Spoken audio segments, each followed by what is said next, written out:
Hey everybody, welcome back to my channel, Kira OT, which is about my journey getting into occupational therapy school so I can help others gain firsthand insight.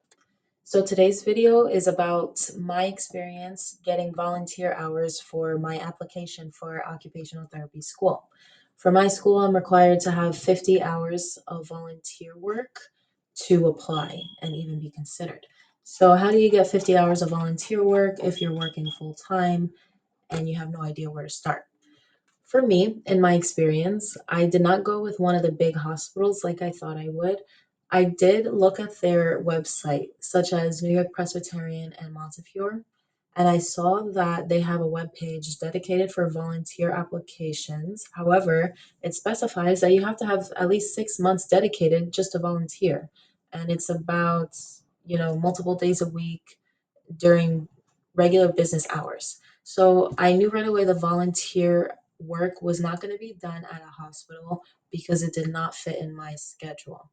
They needed too much. It was too strict and demanding for me.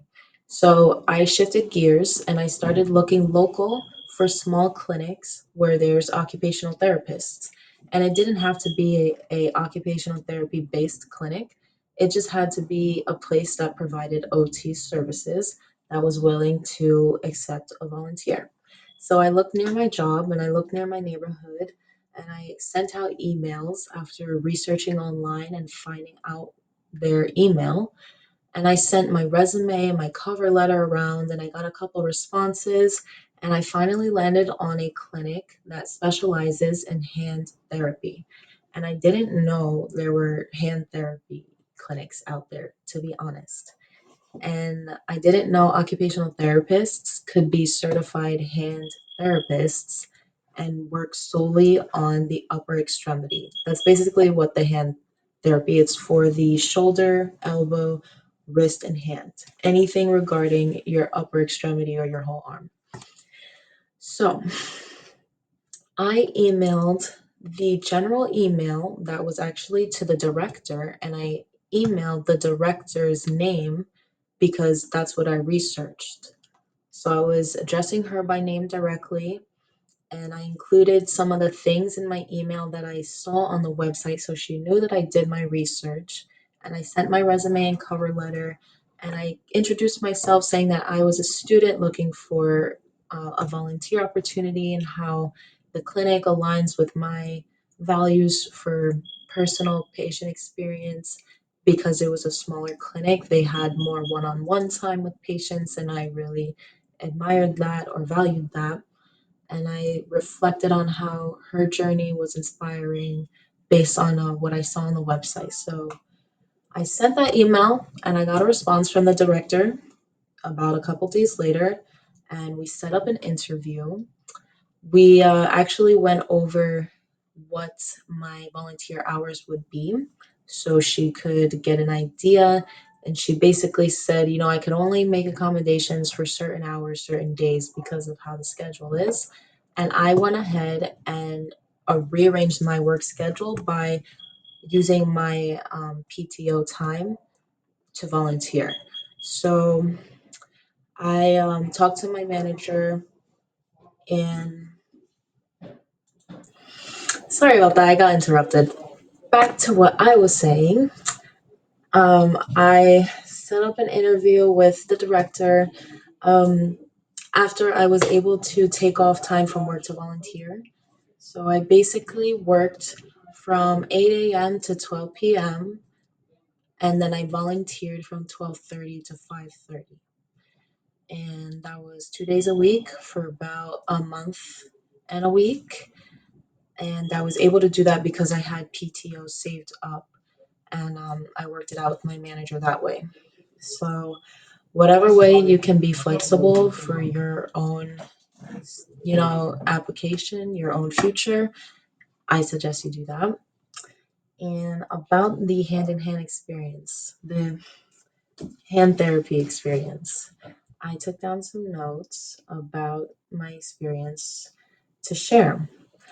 So, first and foremost, what kind of patients see a occupational therapist that specializes in hand therapy?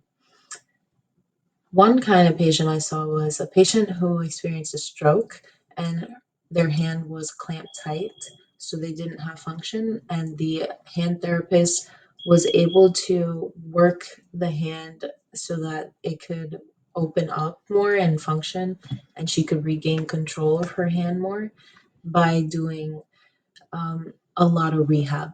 So, some of the things they had her do was squeeze on putty that created resistance and strengthening in the hand. They did some stretching of the hand. Um, First, they get the body warmed up or the extremity warmed. They use paraffin wax, warm wax, to heat the muscles and get it relaxed so that it's ready to stretch and work. And they also use something called fluidotherapy, which is using heated air to and some like morsels of grains of rice and sand to stimulate the hand and loosen it and get it ready for movement and so that there's no injury or overstretching it.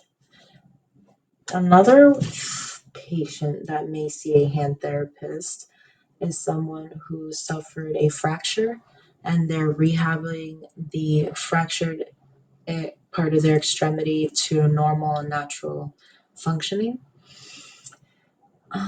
Someone who has trigger finger may see a hand therapist so that they can get their finger back working. And trigger finger is when the tendon, which connects the muscle to bone, cannot glide smoothly, and it causes the finger to snap straight and bend in place and get locked in a bent position. So there's no functioning in the finger. And the occupational therapist will give the patient some activities that will make it easier for the tendon to glide again. Um, Usually, it could be from overuse or a mass. Um, the hand therapist may do manual massage on the patient to get things softened. Let's see what else. There's carpal tunnel, which is the pinched nerve in the wrist that could cause numbness and tingling. Someone with carpal tunnel, someone with arthritis, which is joint inflammation, may see a hand therapist.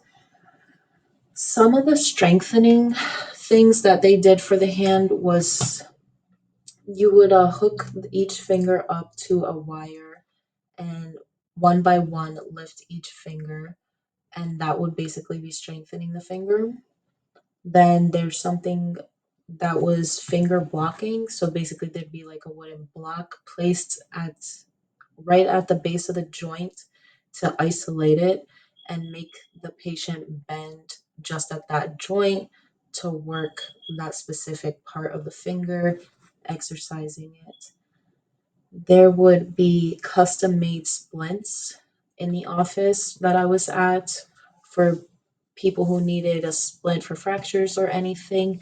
They would use some sort of wax and they would stencil or outline and cut the wax and melt it down so that it would form into a splint over the patient's hands in a custom way for each patient that needed a splint.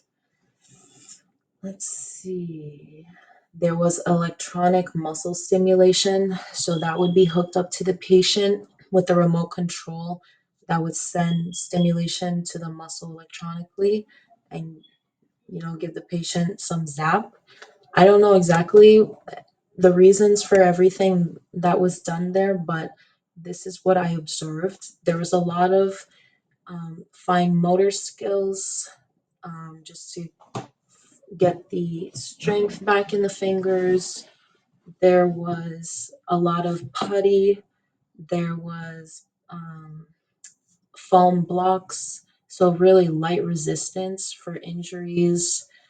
Um, any medical condition people may have that affects their upper extremity, their arm, their hand, they could see a certified hand therapist to rehab it, get it back functioning naturally, and in a way where there's no pain, there's improvement.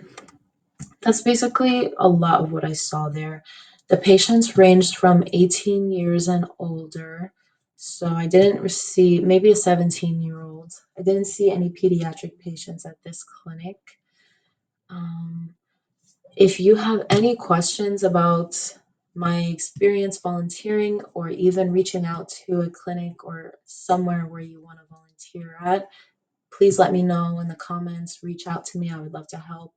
Please leave a like and subscribe if you are interested in more videos about getting into occupational therapy school for yourself or anyone you may know.